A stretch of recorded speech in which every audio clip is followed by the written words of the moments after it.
지금 여러분이 보고 계시는 이 영상도 모텔 투자, 소형 숙박시설 투자에 관심이 있으셔서 하시는 거잖아요. 왜 이걸 보시게 됐습니까? 알고리즘. 여러분이 정말 많은 모텔 투자에 대한 알고리즘 보고 오신 거잖아요.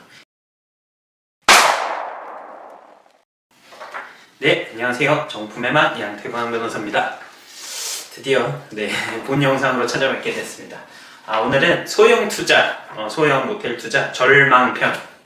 절망편. 소형 모텔 투자 생각만으로는 굉장히 매력적이라고 각종 언론이나 미디어, 주로 SNS에 많이 홍보되고 있지요. 이번 영상에서는 모텔 투자, 소형 모텔 투자 실패 사례들을 한번 검토해 보고요.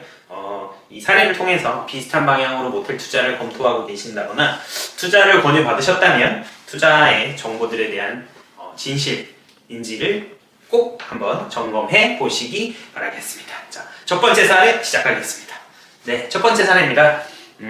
사례 컨디션부터 한번 설명을 드려보겠습니다. 경기도 수원시 팔달구 모텔 투자 사례인데요. 객실 수는 15개 객실을 보유하고 대지평 수는 약 50평에 가까운 대지평 수를 보유하고 있습니다. 주차장이 따로 넓게 있지는 못하고요. 운영은 직영으로 하고 있었던 그런 모텔이었습니다. 감정가는 대략 10억 정도 안팎이었고 매매가 금매로 형성이 되어서 금매로 8억에 투자를 권유받았던 물건이에요. 초기 자기자본, 에쿼티는 이 모텔을 운영하시게 될 투자자께서 5억을 생각하고 계셨고요. 운영 형태는 직영으로 하고 추가 공사비를 약 4억 원 정도 투자를 해서 모텔을 디벨롭 하셔가지고 운영을 하실 계획이었습니다. 부동산에서 투자를 권유받았을 때 매출은 약 1200만 원, 신랑 매출은 80만 원밖에 안 나오는 그런 상태였습니다. 왜 그러냐고 했더니 이제 노후화된 노부부가 운영 중인 모텔이었고 모텔 자체가 노후화가 되었지만 수원 화성 인근, 화성 행군 인근으로 유동인구 상권 2급지 정도 된다고 보신 거예요. 그리고 달방, 즉 고시원처럼 한 달, 두 달씩 임대가 있는 단기 임대들로 운영되는 객실이 많아서 전체적으로 매출은 좀 떨어져 있었던 그런 사례입니다. 그렇기는 하지만 과거의 매출 장부 이력으로는 인근의 모텔들에 비해 낮기는 하지만 그래도 높은 매출이 일어났던 적이 있었고 또 소형 모텔을 인해서 이제 리모델링 좀 더 고급화 전략을 써서 매출을 많이 이제 증진시킬 수 있을 거라는 그런 기대감을 가지고 모텔을 매입하게 되셨던 물건이지요. 모텔 투자는 전혀 모르시던 고객, 즉 투자자께서 모텔을 운영하고자 매입을 시도하셨던 물건이고요. 지역의 위치도 괜찮아 보이고 수원 화성인 행궁도 멀지 않고 매출 장부도 과거의 매출 이력은 굉장히 잘 나왔던 이력이 있었던 물건입니다. 다만 노부부의 운영으로 노후화된 시설 그리고 객실을 달방으로 운영하고 있어서 매출과 실당 한 객실당 매출이 낮아져 있던 점이 조금 단점이었습니다. 그래서 이 모텔을 전체적으로 매입하면서 조금 더 리노베이션해서 고급스러운 모텔로 소형 모텔로 운영을 하고자 모텔 매입을 계획하게 되었고요. 이 시공은 공사비를 어느 정도 투여할 것인지가 항상 관건인데요.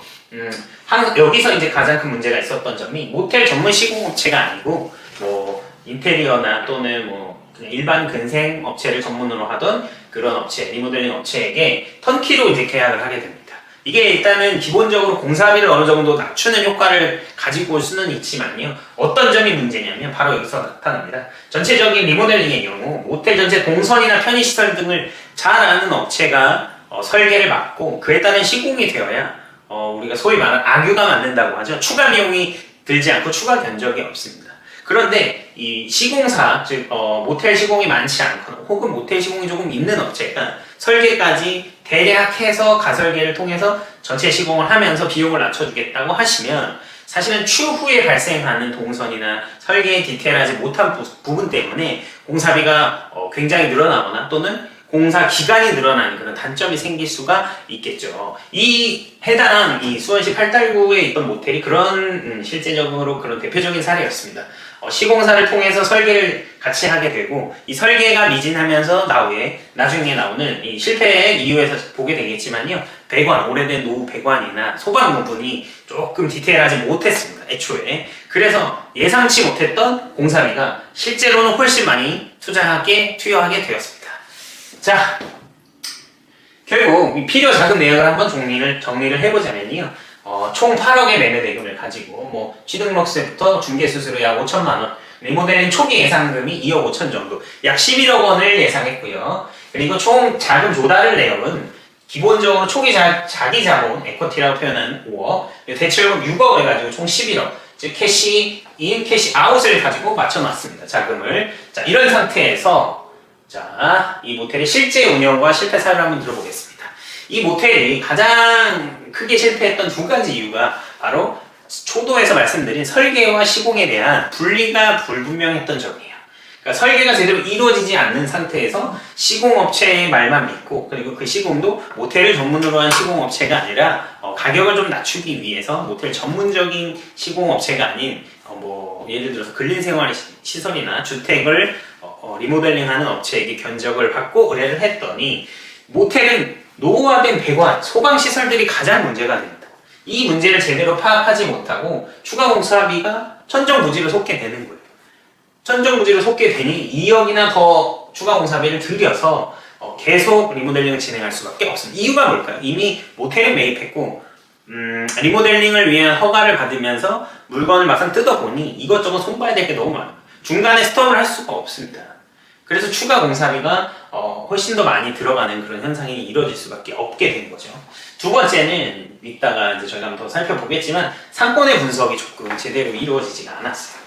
보통 모텔 투자를 하시는 분들 중에서 가장 많이 브리핑을 받는 건 부동산 중개업소로부터 받습니다. 뭐 객실당 1박의 숙박료, 대실료, 그리고 객실 가동률을 기준으로 월평균 매출을 잡고 그 월평균 매출에서 월평균 지출을 뺀 이익을 가지고 모텔을 가격을 결정하게 되는데요. 제가 다음 영상에서 모텔에 대한 가격을 평가하는 가장 중요한 방법, 대형 감정평가법인의 이사님이 감정평가하시는 방법을 그대로 한번 제가 전달해 드릴 테니까요. 모텔 투자에 관심 있으신 분들은 꼭 그 영상 보시고 내가 투자하고자 하는 모텔이 정말 1급 감정평가 기관에서 받았을 때 모텔 감정가가 얼마 정도 되는지, 그 감정가에서 대략 내가 살 수 있는 시세가 어느 정도면 적당한지를 반드시 알고 투자하셔야 됩니다. 그 영상은 다음 영상에서 다음에 제가 다음 영상으로 준비하도록 하겠고요. 계속 이 영상을 이어서 살펴보겠습니다. 해당 상권에서 아까 수원, 8달 수원의 상권에서 1박당 객실의 숙박료를 8, 9만 원으로 예상했고요. 그리고 중개사님의 브리핑도 그 정도를 받았습니다. 다만 어떤 모텔 중개사님들도 1박당 얼마를 받을 수 있어요 라고 말을 해주지 않아요. 월 평균 매출이라는 표현을 씁니다. 그래서 이 모텔을 투자하셨던 이 모텔 투자자께서는 대략 추정컨대 객실 수를 기준으로 월 평균 매출을 나누면 모텔 숙박료가 1박당 8, 9만 원으로 예상을 했던 거예요. 그리고 가장 중요합니다. 객실 가동률을 월 평균 90% 이상으로 판단했어요. 객실 가동률이 뭘까요? 하루도 객실이 쉬지 않고 돌아간다는 거예요. 예를 들어서 일주일에 모든 객실이 만실이면 가동률이 몇 프로일까요? 100%라고 하죠. 근데 일주일에 몇 개 객실은 가동이 되지 않는, 예를 들어서 월요일이나 화요일 같은 경우 대실은 있을 수 있지만 숙박이 만실이 아닌 경우가 충분히 있을 수 있잖아요. 그런데 대부분의 유튜버들이나 SNS 홍보하는 자들은, 그런 사람들이 하시는 말씀들이 어쩌면 대략 수도권에 있고 어느 정도의 상권이 갖춰지고 어느 정도의 객실이 리모델링 됐다면 이 객실 평균 가동률을 100%라고 가정하는 분들이 있으세요. 매우 위험한 생각입니다. 여러분, 이 객실 가동률이 사실상 가장 중요해요. 100%라고 가정하고 매출을 계산하면 너무 행복한 거죠. 무조건 내가 살 모텔은 1년 365일 모텔이 숙박이 꽉 찬다? 그런 게 가능할까요? 저는 가능하다면 있으시면 제가 사겠습니다. 소개 좀 해주세요. 결코 그럴 수 없고요. 이 객실 가동률을, 평균적인 가동률을 굉장히 보수적으로 계산하실 수 있어요. 그걸 어떻게 확인하느냐가 이 모텔 투자의 또 관건이고요. 해당 지역별로 조금씩 다르겠고 또 모텔의 상권, 컨디션마다 조금씩 다르겠지만 항상 보수적으로 고민을 하셔야 된다는 겁니다. 이 물건은 처음에 이제 브리핑을 받았을 때 1박당 8, 9만 원, 객실 가동률을 평균 90% 이상으로 판단했지만 해당 사건 전체 숙박료가 1박당 8만 원 이상 넘기기 어려웠어요. 객실 가동률도 주말을 포함해도 80%를 넘기기가 어려운 상황이었습니다. 그래서 종합적으로 보면 기대 매출은 월 평균 3,600만 원, 1박당 숙박료 8만 원에 15개 객실을 30일 동안 돌렸을 때, 이건 이제 객실 가동률을 100%로 잡았을 때가 3,600만 원이고요. 90%로 잡았을 때 뭐 한 3,300만 원, 400만 원 가량이 나올 거예요. 그 정도로 이제 기대 매출을 잡았던 거예요. 그런데 막상 추가적인 비용 공사비를 지불하고 이 모텔을 오픈했을 때 실제 매출은 월 평균 약 2,200만 원에 불과했습니다. 그 이유가 일단 1박당 숙박료가 7만 원을 넘기 힘들었어요. 자, 여러분 상권 중에도 모텔이나 뭐 숙박시설이 객실 숙박료, 1박당 숙박료를 높게 받을 수 있는 곳과 없는 곳이 있어요. 높게 받을 수 있는 곳은 어디일까요? 비즈니스나 뭐 외국인들 또는 뭐 출장 손님이 많은 경우겠죠. 그러면 1박당 숙박료가 낮은 곳은 어딜까요? 당연히 젊은 층이 유동이고 젊은 층의 먹자 상권이 많이 발달한 곳입니다. 네, 수원, 화성도 뭐 관광객도 일부는 있겠지만 화성에 머물러서 하루 자고 가는 사람보다는 그 지역에 이제 있는 젊은 사람들이 소비하는 그런 상권입니다. 그렇다 보니까 1박당 숙박료가 7만 원을 넘기기가 어려웠어요. 내가 아무리 좋은 객실을 가지고 있다 한들 다른 객실이 다 8만 원 이하, 7만 원, 6만 원, 5만 원을 받는데 나 혼자 10만 원을 받기가 현실적으로 어렵습니다. 월등히 좋은 시설이다. 그러면 가능할 수도 있겠죠. 그런데 숙박도 경쟁입니다, 여러분. 숙박시설 자체가 가격 결정력이 스스로 내가 가지고 있는 모텔에서 내가 스스로 결정하기가 쉽지 않아요. 이미 형성되어 있는 단가를 뛰어넘어가는 것이 매우 어렵다는 뜻이죠. 네. 그렇게 해서 1박당 숙박료가 7만원, 15객실에 31을 곱하고 평균적인 객실 가동률을 70%로 계산을 했더니 월 평균 매출은 약 2,200만원에 불과한 거죠. 거기에 월 평균 지출 고정 비용이 약 1,300만원 정도입니다. 자, 인건비 2인입니다. 왜 인건비가 2인일까요? 1인은 청소, 1인은 카운터겠죠? 카운터를 보면서 청소를 동시에 하는 것이 현실적으로는 쉽지 않고 오늘날의 우리나라의 노동시장 구조상 그런 인력을 구할 수가 없습니다. 여러분, 인건비 2인으로 약 500만원, 세전이라고 뭐 4대 보험을 다 넣고 하는 걸 기준으로 한다고 했을 때 2인 정도, 나머지 1인이 청소를 하고 1인이 카운터를 받고 대실로 돌아가더라도 2인이 아마 돌아야 그나마 빠듯합니다. 왜 2인일까? 아까 말씀드린 것처럼 청소와 카운터 정도겠죠. 그나마도 야간에 카운터를 볼 사람은 어떻게 될까요? 이 모텔의 투자자께서 직접 근무라고 하죠. 보통 아시는 모텔을 운영하시는 사장님들 다 아시겠죠? 근무를 서야 될 가능성이 매우 높은 상황입니다. 즉 오토로 돌아가기도 정말 빠듯합니다. 맞죠? 그리고 각종 공과금 및 관리 유지 비용은 약 400만. 여기에 뭐 전기세, 가스, 뭐 등등등 화재보험 등등 기타 뭐 이제 린넨 세탁하시고 해야 되는 청결하게 유지하는 데만 400만 원 정도 월적으로 이렇게 잡고요. 그다음 대출금 8억 여기 나오죠. 초기에 6억을 대출 받았고 추가 공사비 2억 합쳐서 8억. 연 6% 정도의 이율로 봤을 때 연간 4,800만 원이고 12달로 나누면 얼마예요? 한 달에 약 400만 원 정도의 이자를 부담하게 됩니다. 이 이자가 높고 낮냐는 뭐 개인의 신용도에 따라 다르고 뭐 다 다르겠지만 리모델링 비용 같은 경우는 통상적으로 저축은행에서 한다고 쳐도 이거보다 훨씬 높은 이자 비율이에요. 이거 보수적으로 계산을 한 거니까 이 정도는 참고하셔야 될 것 같습니다. 그렇게 따졌을 때 약 월 평균 지출 비용이 1,300만 원에 이르고요. 그렇게 본다면 평균 수익으로 가정했을 때 2,200만 원에서 지출 1,300만 원을 뺀 세전 수익이 약 900만 원 정도입니다. 그런데 자, 여기서 매우 중요한 점이 있어요, 여러분. 자, 이 월 평균 900만 원의 수익이 굉장히 높지 않아요? 저는 되게 높다고 생각합니다, 변호사님. 충분히 할 만한 것 같은데요? 라고 생각하실 수 있겠지만 거기에 함정이 있습니다. 자, 첫 번째, 아까 인건비 부분에서 여러분들이 생각하시는 모텔 운영이 결국 내가 오토로 아무것도 하지 않고 모텔이 정말 자연스럽게 내가 없어도 돌아갈 정도의 인건비를 지금 지출하고 있는 건가요? 아니에요. 전혀 아닙니다. 전혀 아니에요. 모텔이라는 건물이 있고 객실이 10개, 16개, 20개 정도 되면 최소한의 인력입니다. 보통 요즘 1인 청소노동부 1인을 고용했을 때 그 1인이 이제 커버하는 객실이 20객실 정도 된다고 해요. 요것도 실무적인 거니까 주변에 잘 모르시면 물어보세요.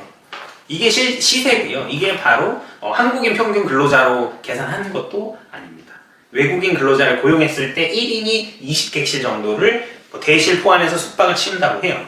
그러면 15객실이라도 1인은 들어가겠죠. 그리고 아침에 모텔을 열고 리셉션, 그러니까 카운터가 있어야 될 거잖아요. 주차하면 주차 어디에도 물어봐야 되고, 대실하면 대실료도 지급해야 되고, 뭐 등등 비품도 챙겨야 되고 해서 1인인 경우 합쳐서 500만 원입니다. 그렇다고 하면 자, 저 인건비를 줄일 수 있을까요? 생각보다 쉽지 않아요. 여기서 무인텔로 하면 되잖아요. 그럼 다음 사례에서 제가 무인텔 관련된 거 바로 말씀을 드리겠습니다. 결국 시간은 계속 흐르고 이 모텔 인근에 대형 숙박시설은 항상 생기기 마련입니다. 좋은 시설, 발레 파킹이 되고 월등히 좋은 시설에 숙박시설이 등장하고 그렇게 되면 내가 오픈을 한 지 얼마 지나지 않은 시점에도 벌써 시설의 노후화가 경쟁력을 약화시키게 만드는 겁니다. 자, 여러분, 내가 지금 투자한 비용이 초기 에쿼티가 6억이고 대출까지 합쳐서 지금 대출금까지 8억이 됐는데 오픈한 지 2년 뒤에 또 리모델링을 하고 또 전체를 업그레이드 할 수 있는 비용을 여러분 투여하시겠습니까? 가능할까요? 쉽지가 않습니다. 그래서 2년 만에 결국 매출이 어떻게 되거든요? 2,200에서 1,500만 원까지 떨어집니다. 에이, 설마 아닙니다. 여러분, 모텔이 있는 곳은 다른 모텔들이 경쟁적으로 엄청나게 많이 생깁니다. 지금 여러분이 보고 계시는 이 영상도 모텔 투자, 소형 숙박시설 투자에 관심이 있으셔서 하시는 거잖아요. 왜 이걸 보시게 됐습니까? 알고리즘. 여러분이 정말 많은 모텔 투자에 대한 알고리즘 보고 오신 거잖아요. 이미 모텔 투자는 엄청나게 많은 투자자와 관심 수요가 있고요. 뭐 레드오션까지는 아닐지라도 그에 준하는 점점 상황으로 가고 있습니다. 경쟁은 엄청 치열하고요. 모텔의 숙박비는 오르지 않고 인건비 그리고 원자재비는 다 올랐습니다. 여러분 어떻게 생각하십니까? 이 말씀 결국 이걸 아셔야 돼요. 2년 후에 또다시 내가 재투자를 할 수 있을 것인가? 그리고 내가 소형 시설, 소형 숙박으로 인근에 생기는 대형화되어 있는 엄청 쾌적하죠, 대형은. 발레 파킹도 됩니다. 그런 숙박시설을 여러분들이 이기고 가격 경쟁력에서 살아남아서 이런 꾸준한 매출을 유지할 수 있겠느냐는 결국 다른 문제라는 거죠. 결국 오픈한 지 3년째 되는 해에 9억 5천만 원에 매도를 하셨습니다. 결국 매도가 되는 것도 사실은 다행이에요. 결국 손실만 약 한 3억 5천 정도를 보게 된 거예요. 자기 원금 손실만 이 정도입니다. 물론 여기서 뭐 몇 년째 돈을 조금씩 벌었겠지만 여기에 아까 말씀드린 매출이 1,500억으로 떨어지는 순간 어떻게 돼야 됩니까? 비용은 그대로인데 매출이 떨어지고 내 인건비가 계속 늘어나는 겁니다. 내가 일하는 만큼 더 벌어가는 구조. 결국 여러분들이 꿈꾸는 오토로 매장, 모텔이 돌아가는 그런 현상은 발생하지 않을 거라는 거죠. 자, 여기서 두 번째 사례 곧 보겠습니다. 네, 두 번째 사례 한번 살펴보도록 하겠습니다. 무인 모텔, 즉 비용을 절감하는 무인 모텔, 한때도 유행이고 지금도 많은 곳에서 찾아볼 수 있는 무인 모텔 투자 사례 과연 성공할지 한번 살펴보겠습니다. 네, 두 번째 사례 컨디션을 한번 보겠습니다. 강원도 양양군 인근의 모텔이 있고요. 객실 수는 17개 정도, 대지는 400평, 대지가 굉장히 넓죠. 지방이나 관광지 인근의 모텔들, 특히 이제 무인텔로 하는 가장 중요한 요건은 1대1 주차가 무조건 되어야 되는 거죠. 1대1 주차가 가능하다는 점에서 더 입지적으로는 장점이 있었던 모텔이고요. 뭐 기존의 운영은 매도인이 직영으로 운영을 하고 무인텔로는 두지 않았어요. 그런데 이 모텔 투자하실 투자자께서 무인텔로 만들기 위해서 추가적인 공사비를 약 3억 정도 주차 유도 시스템이라든지 칸막 이렇게 주차 칸막이 등등을 이렇게 만들어서 하려고 하는 투자들을 조금 하셨고 기본적인 이제 리모델링하는 인테리어 업그레이드를 하는 총 공사비가 약 3억 정도 지출을 예상하셨습니다. 매매를 처음 소개를 받았을 때 매출은 약 2,400만 원 정도, 한 실당 약 1,400만 원의 이제 매출이 일어난다는 그런 브리핑을 받으셨죠. 이 사장님은 강원도 지역을 워낙 좋아하기도 하셨고 놀러 가시는 것도 좋아하셨어요. 그래서 기존에 모텔 투자에 관심을 갖다가 본인이 알고 계신 그런 모텔이 이제 매매로 나왔다는 거를 접하게 되고 이 모텔을 투자를 하시기로 결심을 하신 거죠. 네, 한적하니까 강원도는 무인텔로 투자를 해도 좋겠다라는 생각을 가지고 모텔을 투자하셨고, 그리고 이제 효율, 아까 말씀드린 것처럼 인건비에 대한 얘기를 많이 주변에 들으셨으니까 인건비를 낮추고 효율을 높이기 위해서 거의 무인화 시스템을 도입한 거죠. 그러니까 청소하는 직원, 청소는 해야 되잖아요, 그렇죠? 객실이 돌아가고 뭐 대실이든 숙박이든 하려면 모텔에 대한 그 청소나 운영 인력은 어느 정도 있어야 되니까 최소한의 인력 1명 정도 주간에 두고 있는 그런 실정이었겠죠. 그리고 무인 시스템으로 전부 바꿔놨습니다. 사실은 소형 모텔의 무인 시스템이 어려운 건 한 명도 객실에, 그러니까 카운터에 상주하지는 않을 수는 있겠지만 청소하고 기본적으로 유지보수하는 인력들이 있기는 해요. 그러니까 청소하는 사람은 객실이 만약에 대실을 하고 나가면 누가 와서 정리는 해야 그 객실이 바로 또 숙박으로 이어질 수 있잖아요. 그렇죠? 그래서 아예 사람이 없는 거라고 생각하시면 안 되고 뭐 이제 청소 인력이라든지 그런 인력은 있기는 한 거예요. 네, 그건 아셔야 되겠죠?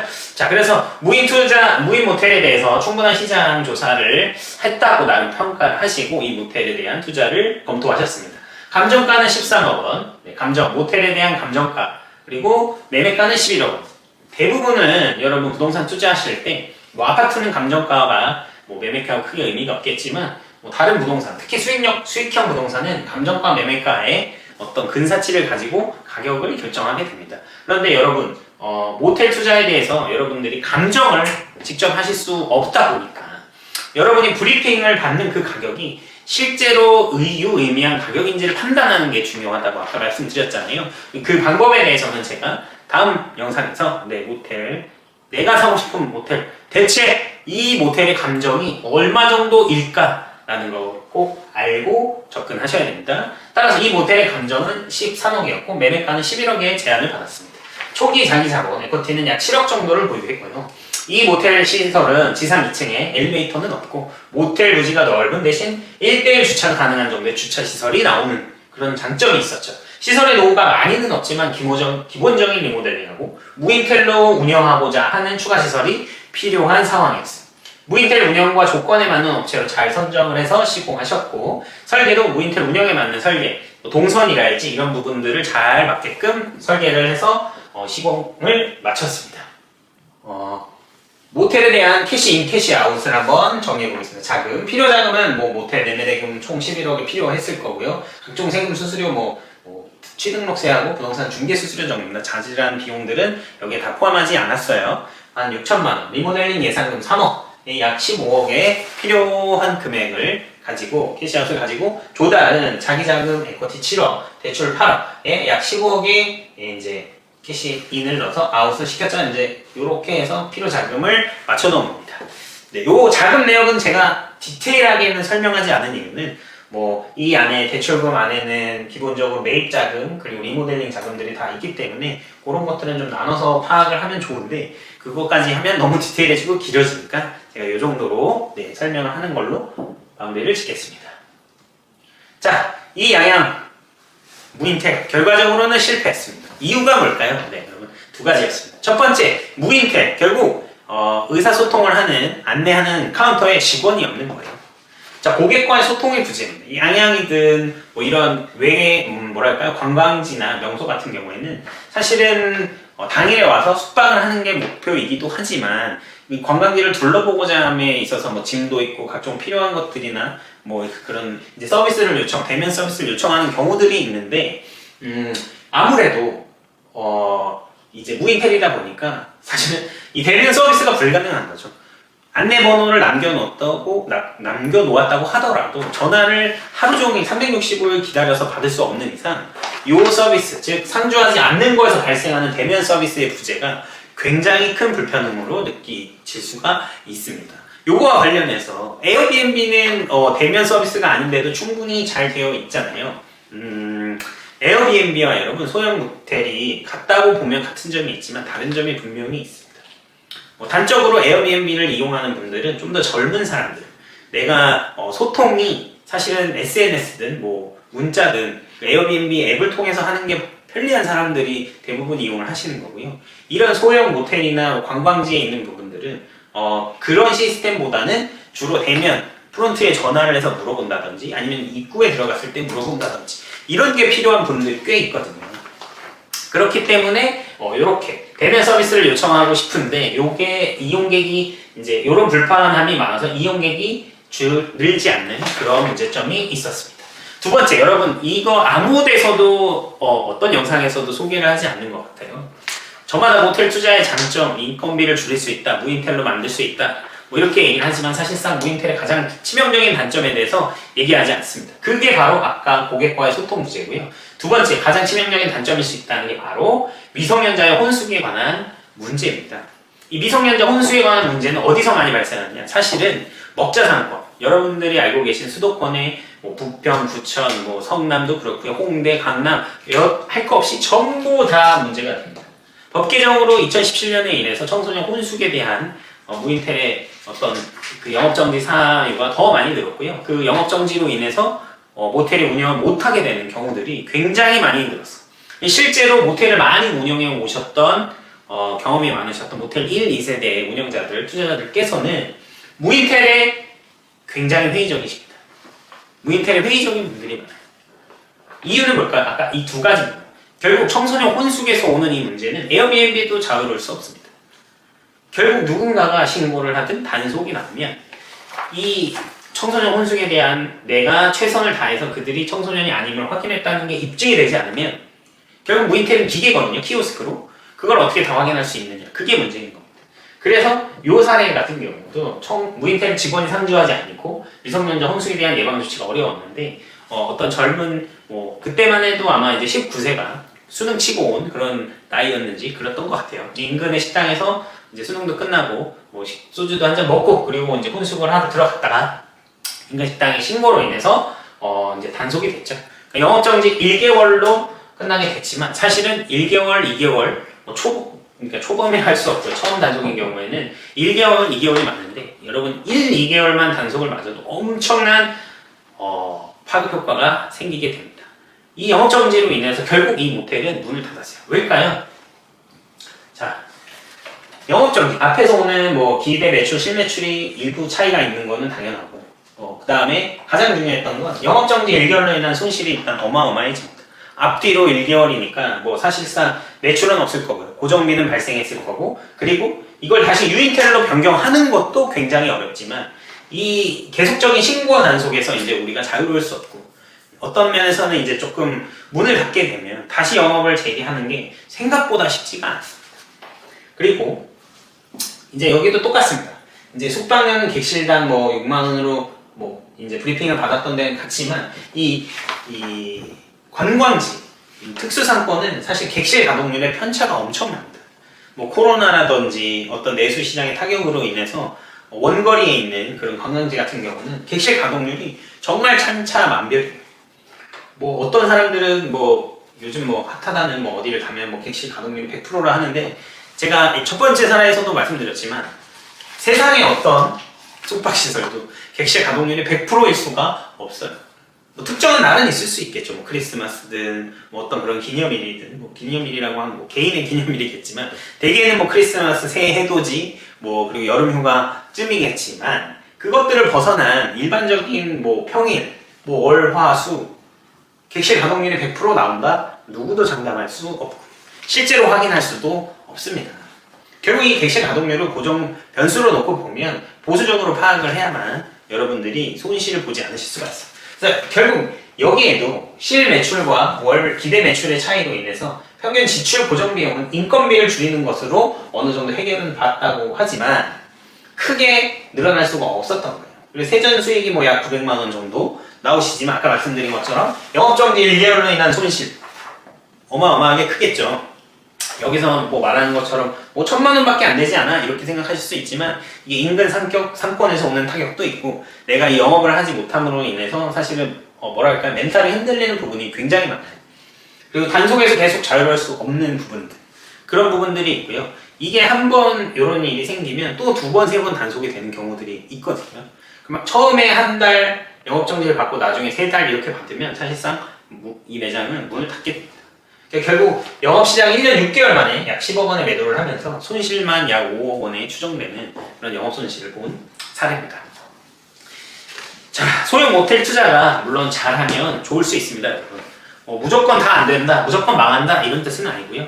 여러분들이 꼭 짚고 넘어가야 되는 그런 포인트들이 있다는 걸 말씀드리고 싶었던 거예요. 자, 소형 모텔 투자 가장 중요한 건 모텔 기본적인 운영 구조를 살피지 않는 겁니다. 상권의 분석, 그리고 내가 어떤 컨셉으로 모텔을 운영할 것인가. 무인텔이라면 어떻게 해요? 아까 중심 상권, 먹자 상권에서 무인텔을 운영한다? 쉽지 않을 수가 있습니다. 소형인 경우는 더더욱이나 그렇고 여러분 대형화되고 있습니다. 모든 서비스는 대형화되고 있어요. 성형외과, 슈퍼, 치과, 심지어 저희 같은 법무법인도 점점 대형화되는 추세예요. 소형 시설을 유지하려면 그만의 특성이 있어야 됩니다. 작은 시설 안에 특성을 담아낼 수가 있기가 어려워요. 주차도 어렵고 발렛도 어렵고 쾌적한 공간, 공용 공간을 갖기도 어렵습니다. 그렇다면 가격 경쟁력인데 가격을 무한대로 계속 낮추면 아까 말씀드린 것처럼 고정 비용은 있고 매출이 낮아지는 그런 효과가 발생할 수밖에 없어요. 그래서 모텔의 기본적인 운영 구조하고 예상 매출을 너무 높게 보시는 거 저는 정말 아니라고 봅니다. 수많은 유튜버들이 수많은 SNS에서 월 매출 얼마라고 얘기하시는 거 여러분 과연 다 믿으실 수 있으시겠어요? 월 평균 객실 가동률, 객실 숙박료 검증하실 수 있으시겠죠? 객실 가동률을 100%로 계산한다? 매우 위험한 생각입니다. 월 평균 100%? 평균인데 어떻게 100%가 됩니까? 너무 위험한 생각이에요. 보수적으로 계산하시고 보수적으로 계산을 했을 때도 내가 직접 운영 또는 내가 어느 정도는 시간을 할애하겠다라는 판단이 서셨을 때 투자를 하시는 것이 가장 적절하다고 보여집니다. 실패를 통해서 배우고 또 경험으로 더 나은 결정을 내리실 수 있게 하는 것이 굉장히 중요하다고 보여지고요. 모텔 투자하실 때 특히나 최근의 트렌드처럼 여기저기 어떤 영상이나 유튜브나 SNS에서 너무 모텔 투자가 좋다라는 것만 믿고 하지 마시고 내부적인 정보들 또는 주변에 모텔 투자를 하시는 분들이 계시다면 정말 꼼꼼하게 물어보시고 투자를 결정하시는 것이 좋을 것 같습니다. 정품에만 다음 콘텐츠는 모텔 투자 성공편으로 돌아오겠습니다. 네, 감사합니다.